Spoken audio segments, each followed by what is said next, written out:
Welcome to the KayaCast podcast, presented by Kaya Push, the cannabis software making people management easy. The KayaCast is all about helping cannabis retailers launch, grow, and scale their business. I'm your host, Tom Mulhern, and I want to invite you to join us each week for conversations with thought leaders in the cannabis industry about their experience and expertise of working in the cannabis.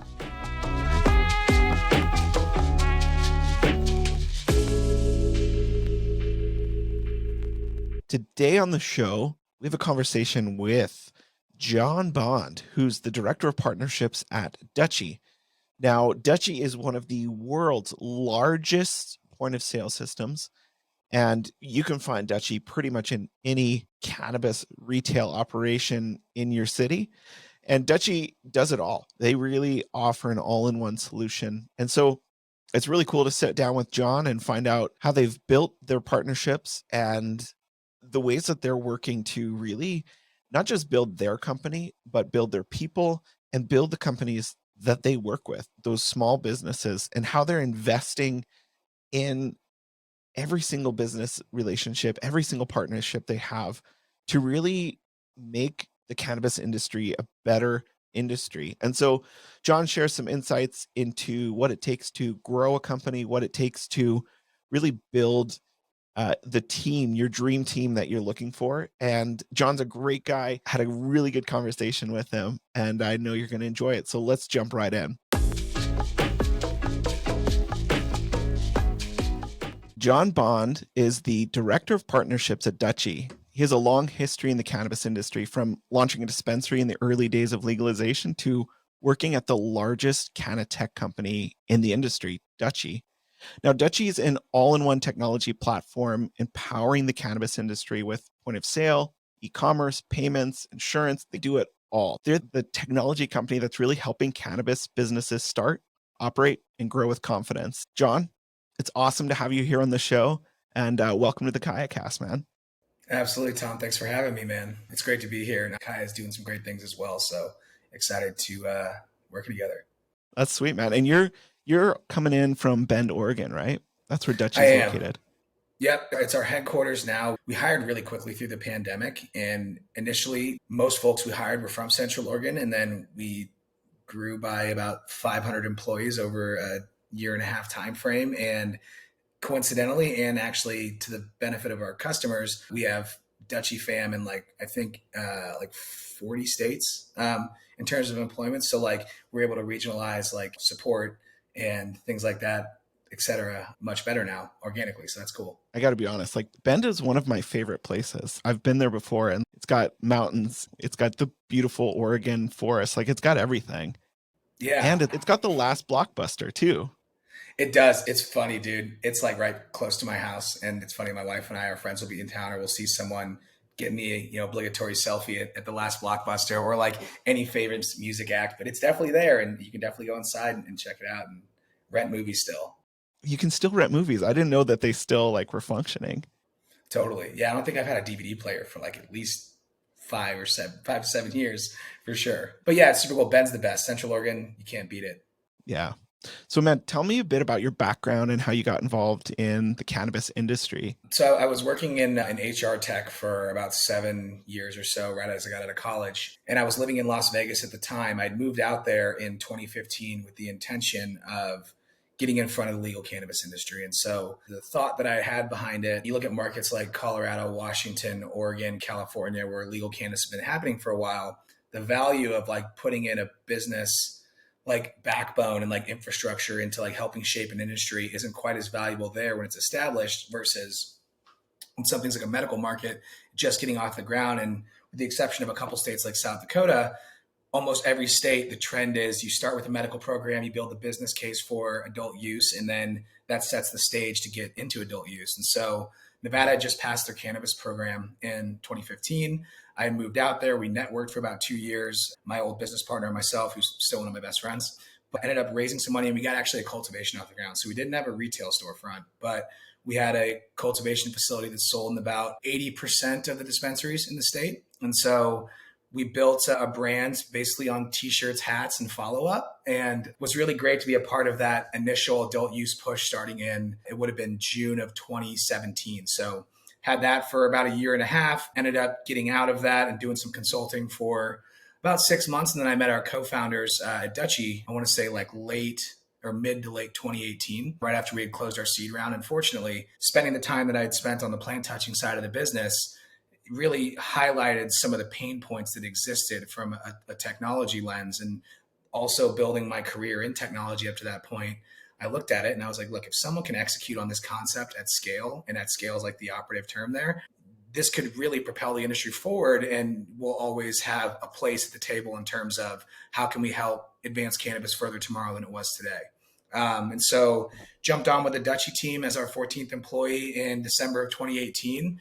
And here we are now, about 4 years later, with nearly 800 employees and working in the space the way that we are. So just lucky to be here, I would say. That's awesome. And I know Dutchie is like one of the biggest, probably the biggest Cannatech company in the world.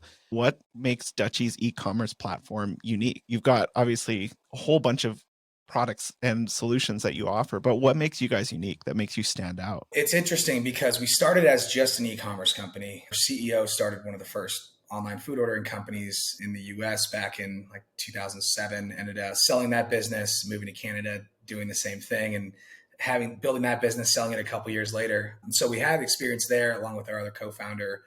From the design and product side, they built almost like an agency, right? And they had a fintech product that they built and sold. And as a e-commerce company, especially back in 2018, it was a vastly different landscape. There weren't that many point of sale providers out there. Cannabis was still getting its legs underneath it. And we really saw a ton of value in being able to solve problems for the industry, right? Online ordering just almost didn't exist at that point, because whether it be technology wasn't really able to support it, from like the APIs to the point of sale, et cetera. Those first 2 years as just an e-commerce company, you would think the next logical step would go into like ad tech, martech, which we've seen like some of our, what I would consider to be partners now, right? We've got some quote unquote former competitors that are now partners of ours because we own point of sale technology as well. But when we talk to our customers, even though the logical next step from every other vertical would be ad tech, martech, all of the problems were downstream. We determined the best next step would be to, in the spirit of solving problems and pushing cannabis forward, we ended up acquiring LeafLogix and Greenbits in March of 2021 to be able to bring together what we would consider to be like the full stack solution. Right now, the great thing there is that allows us to be more flexible from like a partnership and integration side of things. And so if you were to ask me why our customers love us, right, and we hope that they all do, usually we get pretty good feedback there. So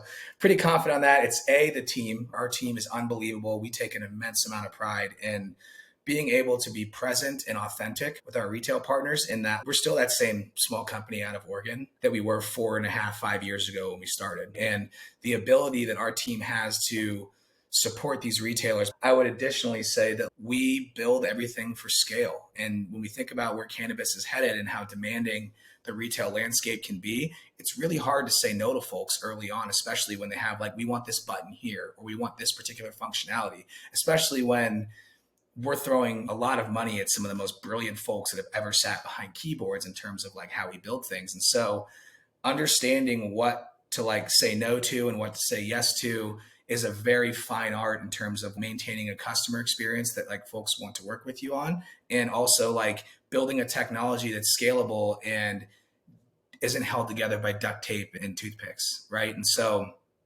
that would be the probably biggest defining factor, is that we support our products really well. For us to say that like we reinvented e-com or reinvented point of sale or reinvented payments, that's not the case, right? We're just blocking and tackling very well at scale and enabling folks to be successful.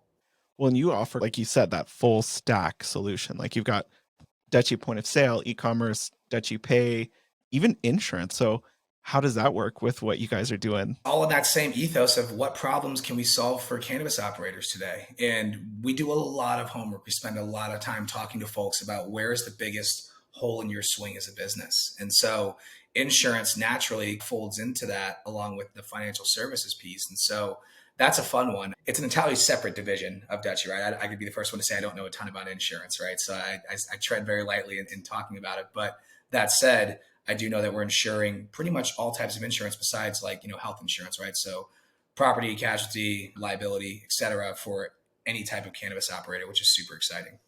That's so cool. And now obviously the future of cannabis is in delivery. So how is Dutchie kind of working to mobilize delivery where in markets where it's legal? Like what is do you guys have solutions for that too? We do. And we have a lot of customers that utilize delivery today. The difficult thing with delivery, and I think it's like the root to a larger problem, is like so many cannabis operators are operating under a false pretense of what their actual cost of doing business is, or their costs, right? And so, like, tying together and making sure that we're able to help those businesses run efficiently to where they truly know the cost of running their business is the first step. And then finding ways to help improve operational efficiency so they can actually make money doing delivery. Because the difficult thing is to be a cannabis delivery driver, it's a lot different than if you were to go deliver and drive for like DoorDash or Uber Eats. Like you have to have like an agent card in most states. There's different regulations. There's entirely different costs associated with that business. So our position there is we absolutely enable folks to utilize their own employees for delivery and give them the tools and technology with like great partners like OnFleet, et cetera. And obviously that bolts on to our delivery tech, giving them the ability to say, okay, we can better understand our business and be more operationally efficient here to where we have the room to go out there and establish a delivery footprint, because delivery is still pretty early in cannabis. Now, with the exception of non-storefront retailers in California and Michigan, that's the model of the future, which is truly just an e-commerce play. And then you've got a warehouse of inventory and you're delivering directly to consumers. That's going to be slower to adopt across some of the more conservative states, even ones that have like medical cannabis. But that's where we see the opportunity going. And then as the industry allows, we're continuing to provide tools. We want those brick and mortar retailers to have the same opportunity to be successful as the folks that aren't carrying the overhead, which we're excited to solve that problem for sure. And hearing about like, the business side of it is really key. But I know that you guys are really one of your key things is opening people's minds to the good that cannabis can do. So talk a bit about your company, because I love you've got some social justice stuff in there, some body and mind. Is that baked into everything you guys are doing as well, like people side of it? Yeah, 1,000,000%. Cannabis, especially, has been vilified for so long, right? And the war on drugs has had a disproportionate impact, especially on people of color, right? And elevating that message and that understanding to folks that there's a bigger opportunity here to like really right some wrongs and drive that forward with the cannabis industry, both by way of like social equity licensing and more equitable hiring opportunities. That's like really exciting because in my mind and in our mind, I can speak for myself, but I know, especially on the Dutchie side, being humans and being good humans and supporting the things we want to support is like far and away most important. Being able to like help operators and folks that were in a disproportionately disadvantaged situation be successful is like what it's all about, right? And we get really excited about helping support that as well too, wanting to do it in a genuine way. We've got a huge partnership with Last Prisoner Project. There's 40,000 people in prison right now for nonviolent cannabis crimes, and cannabis is expected to do over 30 billion in legal sales next year. That is just an absolute shame. And the Last Prisoner folks are great. There's a lot of other really great groups out there that are focusing on it too. And I think the really cool thing about that side of the industry is that it's not about like who wins, right? Everyone's like, there's groups like Last Prisoner and 40 Tons, Minority Cannabis Association on like the equitable opportunities that we do some work with. But like everyone's in it for the same reason, especially with that side of the business. And it's really exciting to see folks come together and cannabis being that common denominator and opportunity to make that happen. Looking at the growth of Dutchie, how have you grown with your partners? Like, how do some of those integrations fit into your ecosystem? Like, have you seen that growth as you've added partners, and what does that kind of look like? It's been a very evolved the strategy is constantly evolving based on what the needs of the industry are and what the needs of our business are. And I think the exciting place that we're at now, which has taken us about a year to get there post acquisitions, the point of sale companies, we're making it and we want to make it far easier to work with us. Right now, we still have to do all of our checks and balances, due diligence, vetting of partners, et cetera. At one point, we're a small company that was totally reliant on our partnerships and the folks that helped us grow in the earlier days. And we'll take a 15-minute call with anyone, right? Especially if it's someone that's working with one of our retailers. And so we've set some pretty specific benchmarks and ways that we can work together so that every partner has an equal opportunity to work with us. Because we know working with over 6,000 retailers in North America, the get for our partners is that they get an opportunity to sell their products and work with our customer base, right? The benefit for us is that we can stay fanatically focused on the things that we need to be good at, which is e-commerce, point of sale, and payments. And then we have an array of unbelievable partners that we really couldn't survive without outside of that. And so it makes it really exciting because always be wary of the folks that say they can do absolutely everything, right? The jack of all trades is the master of none type thing. We're fanatically focused on ecom, POS, and payments. And so that's where the rubber meets the road. And we're excited now, like from the former days of just an e-commerce company, like it opens up new partnership opportunities being a POS and payments company as well. And so companies like Kaya Push, for example, and you all are doing some great work on the employee management side of cannabis retail, right? It's really exciting to be able to offer that layer of business understanding and business intelligence around what's happening in organization to businesses that have a million fires to put out every day. And it's like, which ones do I plan on putting out in the next 2 hours type thing? There's so many gaps in a business. And so being able to say, you know what, we just can't do this. So finding those strong partners for a dispensary owner, is there value in them leveraging some of those partner relationships to help grow their business? I don't know if you've seen that in the industry where a dispensary has been able to leverage either Dutchie or another vendor to kind of grow their business as well.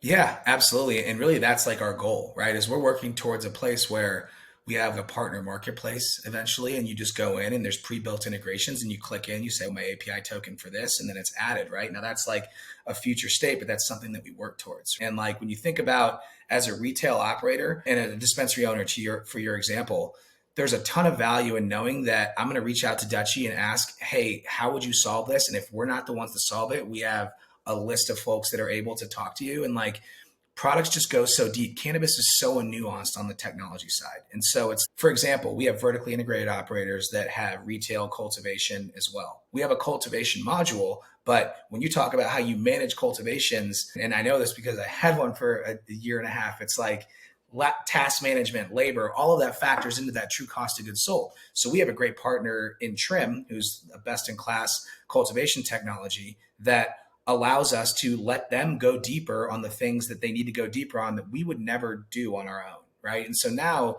it's a better solution and puts the retail in a better place. And that's one less thing they have to think about throughout the day of like things that could go wrong, which makes it really exciting.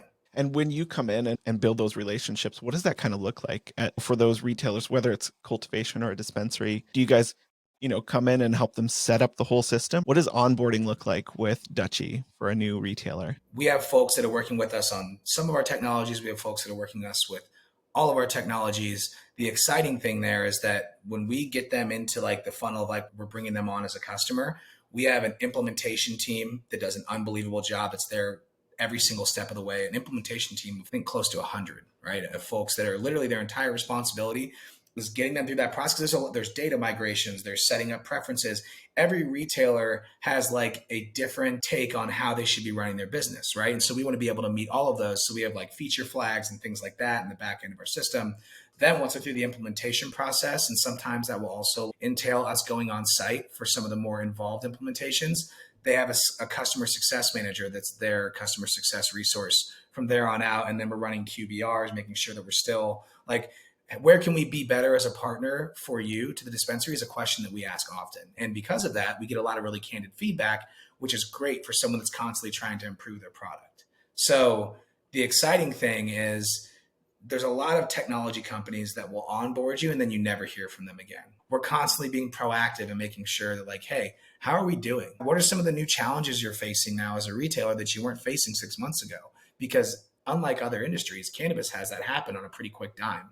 Regulation changes happen, marketing things come available from an opportunity standpoint that weren't available for. Something like safe banking will end up passing eventually. You know what I mean? So it's just a very dynamic conversation that we just want folks to know that we're there to support them through the whole thing in a very pretty complete way. So thinking of some of those big pitfalls and challenges, what are some of the biggest roadblocks that you're finding these retailers are running into right now? Like you said, it's always changing and there's different challenges that maybe we weren't even facing a few years ago. So what are some of the biggest issues that people are hitting? And then maybe what are you guys doing to solve some of those issues for retailers? I would say the biggest one that I've noticed, we'll just start with the top. Almost every single cannabis retailer that you talk to has had 5 other companies promise them the exact same thing that you were saying right there and not delivered on it, probably in a very short window over a couple of years. And so we work really hard to not be salesy in any way, right? Like we're there to ask questions to see if there's an opportunity for us to fit into your business. We're not there to like, the old tech, I'm going to tell you it's on the roadmap and then we're going to sign you and not talk again. That's just not something that we've ever had as a culture. And it's cost us some deals in the past. But what's funny, those customers end up being our customers again anyways, because they were let down by the folks that promised it or didn't have the transparent conversation there. So like status quo and competition there, of just like the fatigue of that is the biggest one for sure. What do you do as a retailer when you've got 100 problems to solve? Like you've got to trust them that's going to work. I would say the biggest one that's like, that wasn't there probably a year ago, that's definitely starting to rear its head, especially as we've launched our payments product, is banking relationships. Most dispensaries don't have banking relationships. And so a way that we've helped get in front of that, we have relationships with several large banks that operate nationally, right? We also are constantly vetting and finding new banking partners localized as well. So we want to have as many options for folks as possible because we stay agnostic there. Similar to like our other partnerships, banking partnerships are no different. So we've been working on helping retailers connect with financial institutions that are going to allow them to bank and thus limit some of the liability they experience of being a totally cash business. There's tons more, like delivery is another one, right?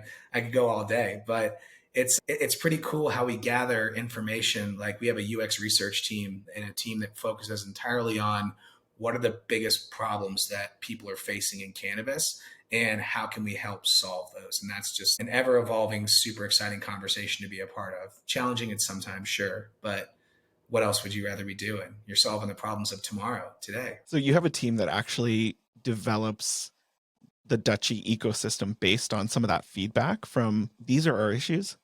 Totally, dude. And that's where I think we're different than other folks. And I think we can do this because we have headcount and we've been able to raise enough money to run the business the way that we know it needs to be run.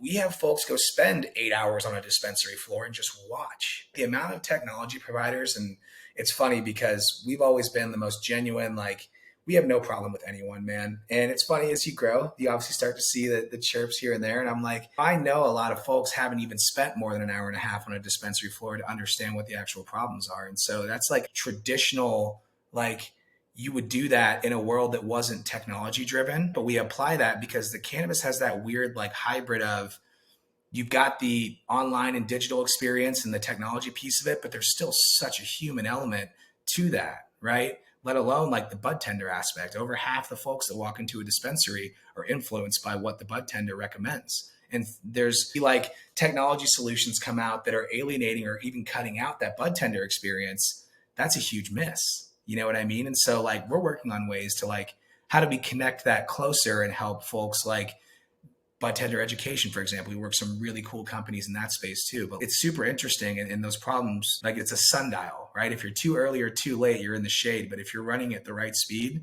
and like in terms of what the industry's ready for and what you can deliver, it's a pretty cool thing. What was the one kind of aspect that helped you to grow and scale to the business you are today? We've talked about some of those, but is there like one specific thing that like you guys did right? Because there was a lot of people back when you started, but you guys have done something right. So maybe maybe you don't, but is there like a you do. Sure. So tell me, give me the 100%. secret sauce. And it's not even a secret, right? Because it's a pretty widely adopted philosophy. It's hard to hold yourself to, but we prioritized infrastructure and support very early on. From the very beginning, we made sure from the ground up that we built the absolute best technology. We built the best support resources in terms of like how you get a hold of us, how quickly we respond. Like we have an under minute response time on the support side from that angle, right? And that's like a huge deal. There's really two different worlds in cannabis, right? Especially cannabis technology.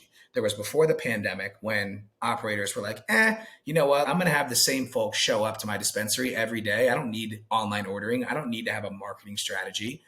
Then you got the pandemic where so many states like Colorado, Michigan, et cetera, went to, okay, you have to be you're declared an essential business. And now technology is far more important in your business than it was before. And it was like a pressure test of every one of the technology solutions that folks were using.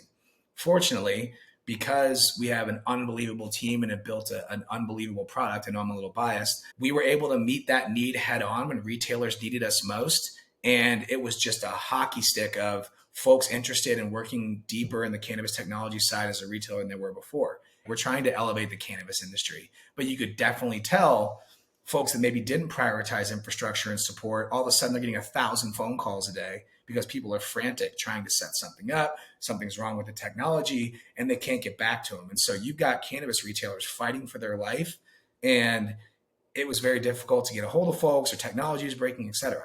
That was the quintessential turning point, because it was one of those moments where there was 3 months where it was just absolute pandemonium in terms of the volumes that dispensaries were seeing and like how reliant they were on technology. So we were able to fall back on technology and support there. And then the rest has been kind of history, because all we need is for folks to experience our product and let us show you. We're not going to tell you, right? Sure, we'll tell you too, but it's way easier for you to like believe in it, trust it, and then when it works, it's an entirely different thing. It was one of those things that you plan for, and they always say like, hey, when you need to scale, you need to scale. Well, that happened, and we were ready to answer the call and support folks. Support is so key. Like you think about Apple, the growth of Apple, and when they opened their Genius Bar, and you could come with your questions, bring your like phone, your iPad, whatever that was broken, and like they've built that infrastructure, that support, so that there's going to be issues. There's no technology that's perfect that's going to be issue free.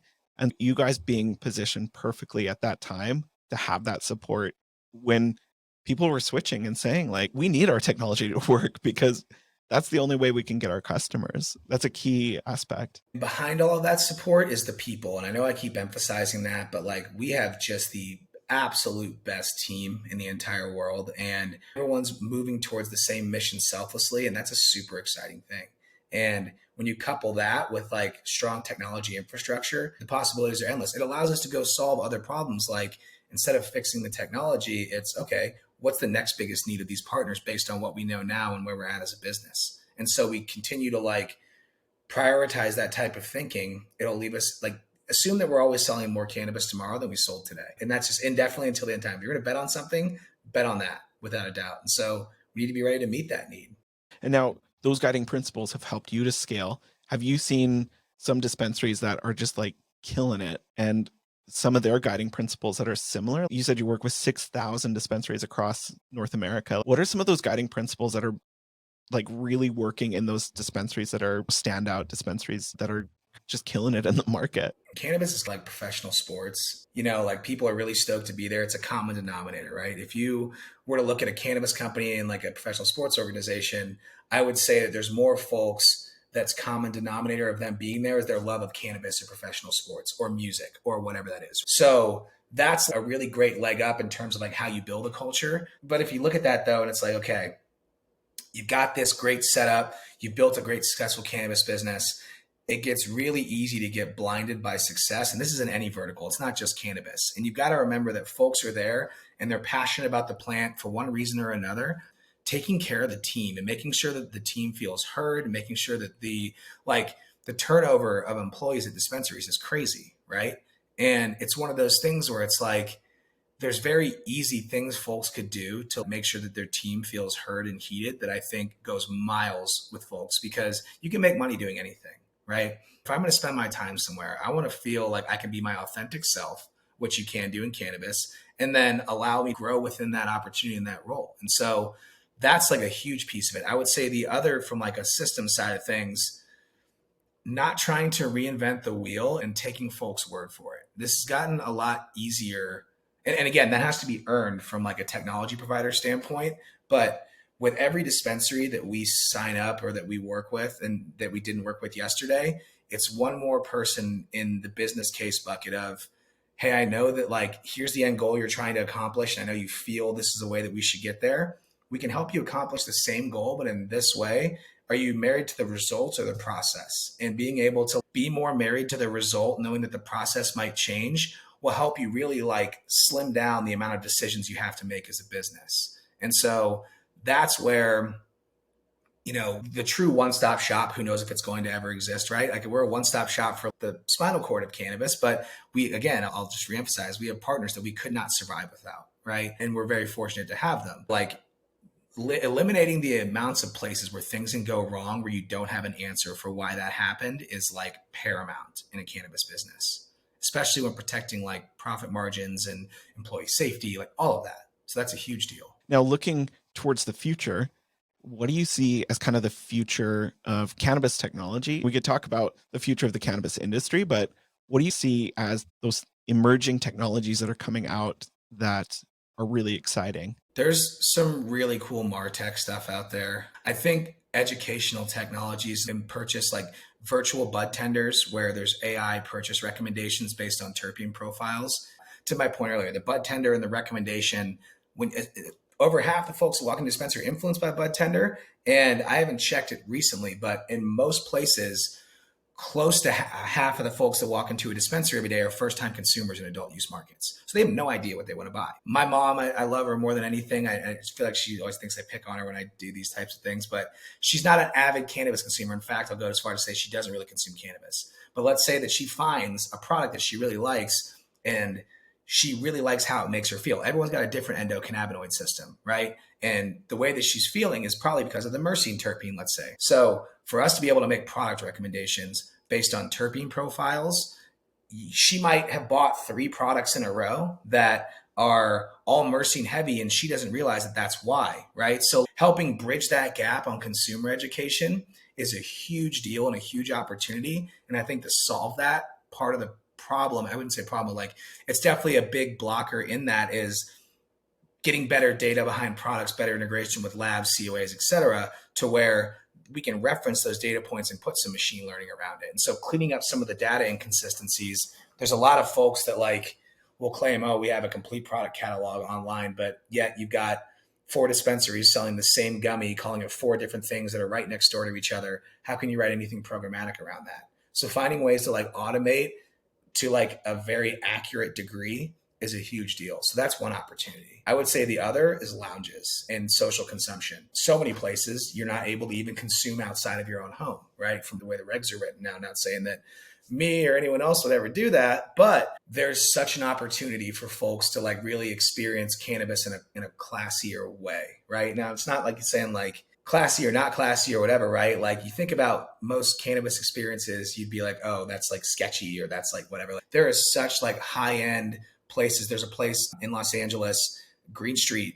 agency, they put on Hall of Flowers. They do an unbelievable job. They're like pillars in cannabis culture. They built a cannabis co-working space, dude. And so now they've got like 7 floors. It's the Green Street building. This thing's beautiful. It's in the middle of downtown Los Angeles. They literally have built a hub for cannabis businesses. And that's like, to think that that is existing now and out in the open like that is such a cool thing. You know what I mean? If we can take care of business and play our part in normalizing cannabis, it will help elevate the more creative thinking. I'm not a creative, I know that. But I love seeing some of the creative concepts that are coming out and folks finding new ways. And then obviously there's like product specific stuff like cannabis drinks are going to be huge. I already love cannabis drinks, right? But like different methods of consumption, microdosing cannabis in a more accurate way so that you're able to like, I mean, there's just so many things. But those are probably the 2 biggest. Yeah, and those different consumption like avenues of consumption, like you're saying, like a drink. Someone may not want to like smoke the flower, but they still want the effects of the cannabis on their system. And so, I've found like having different ways to consume the flower has been really helpful in not just my own life, but even helping people drop that stigma. At the root of all that is that education that we were talking about. Because it's now, I'll talk about my dad, right? I had a chance to consult for one of the first cannabis beers that was brought to market when I was living in Nevada between the cultivation and Dutchie days. And they have a nano emulsification is like almost a common thing now at this point in terms of like how they provide drinks or nano emulsified products. But this was like 4.5, 5 years ago. So it was still a relatively new technology. My old man and I are out golfing. We go pick up a 6er of this cannabis beer, which is a delightful and unbelievable product. And there's 2.5 milligrams of THC in each one, but because it's nano emulsified, it hits you faster, essentially, for a shorter period of time in a more intense way, and then it wears off. So as I sit there with my dad, my dad drinks one. He's like, oh, that's great. He's like, I'm going to crack another one like it's another beer. And then he was floored for like a good half an hour. And helping, like, now my dad understands like how things work and et cetera. So like, it's not like it scared him away from cannabis forever. But when you think about that, it's like, we can help folks not have super negative experiences by educating on like, hey, you can always drink more of that, but you can't undrink it once you drink it. And that's like the way you look at it. So if we can continue to put better educational resources around stuff, it opens the door for like cooler products that have like a more expansive like landscape of the types of products that exist there. Well, and it's education, like you're saying, education of the customer, like these are the products here, but also educating those bud tenders and dispensary owners of this is what you're selling. And then they can properly inform those customers walking in, like, hey, when you're buying this, and just so you know, like, it's going to hit you harder than a regular beer or a regular hit of cannabis. Or Like, just hit you differently. Maybe it doesn't hit you harder, but you never know. But I guess the point is like easy goes it, right? As especially as like you're learning about it or experiencing it for the first time. That's like a paramount like thing in terms of like how you should engage with new products or new anything for that matter.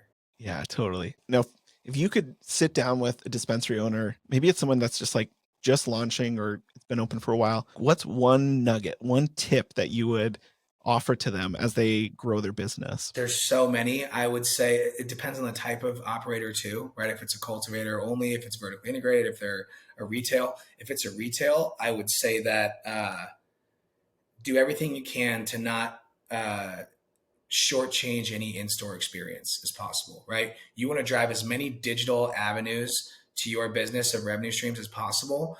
But so many folks forget that if you think about like the baby turtles that are going to see, right? The last 10 steps of that journey are pretty important when someone's in the dispensary and talking to folks. And so making sure that you're building healthy relationships with all the brands that you sell to the education point that will come in and do bud tender educations, that will do pop-ups and do cool things for your customers, like give out swag.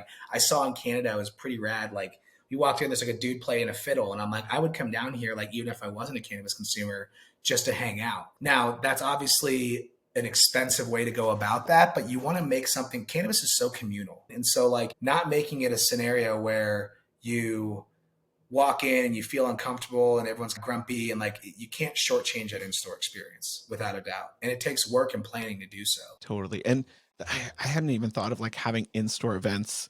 Like, I mean, we have a local store here where I live. It's a beer store and they do different tastings from local craft brewers. And that's just a normal thing. So you can try out the product. And now obviously it's a little different with cannabis, but like that in-store experience is so key. And I think a lot of people overlook that. Like you've been into cannabis dispensaries where you can see two examples. Like one you walk into and you're like, hello, can I get some help here? And the person's just like reading off their POS and just saying, oh yeah, okay, you can get this product. What do you want? And then there's those ones that you walk in and they're like, I call them like wizards, like bud tender wizards Yes. that just know everything about every terpene, everything. This is what you need. Dude, it's the biggest. Like my aunt, for example, lives in St. Louis. I'm a Kansas City kid. She lives in St. Louis and she just got her medical card. She's, what dispensary do I go to? My recommendation is not based on what's closest to her house. It's what dispensary is she going to walk into? And I know they take a lot of pride in their bud tender experience.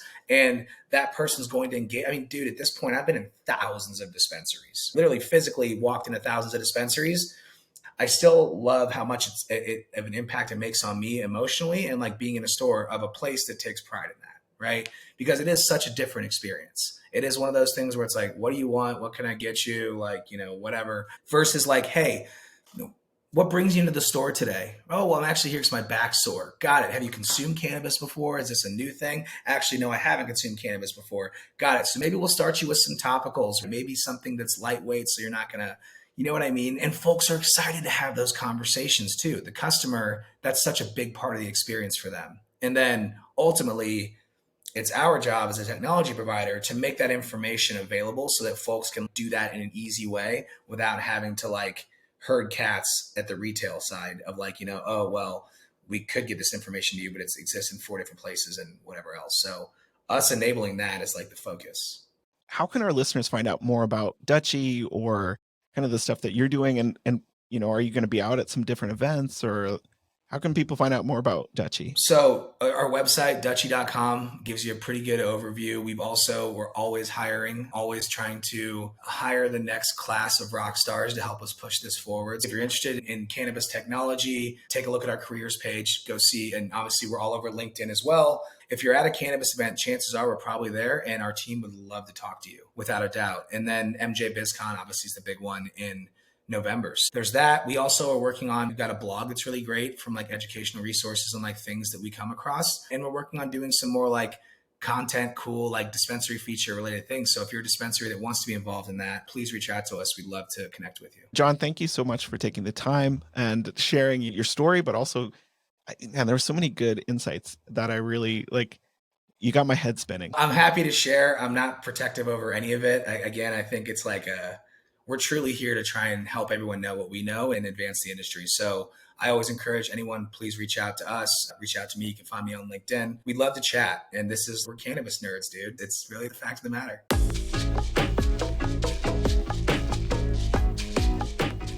Thanks again to Jon for that conversation. Man, he hit the nail on the head when he talked about how the most important thing is people, the people that you have. And that's built into the DNA of Dutchie. And that really should be built into the DNA of your own business, because at the end of the day, we obviously are customer service in the cannabis industry, but we have to build up our employees, our teams. We talk about turnover all the time on this podcast, and it's a real issue in the industry. And so by investing in your people, building that core group that you really enjoy being with, you can have an unstoppable business. And that's one of the secrets. That's the secret sauce that Jon was talking about.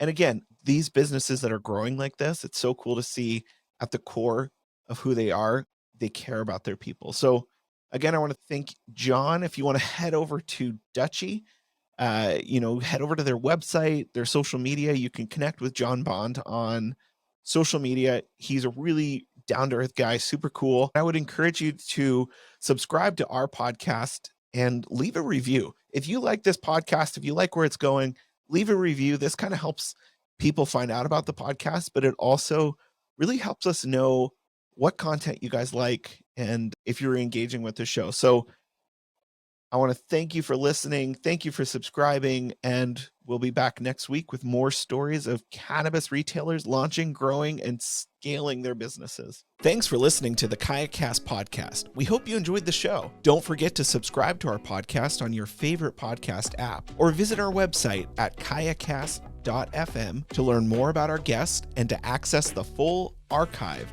of episodes of the show. We can't wait to share more stories with you each week of cannabis retailers launching, growing, and scaling their business.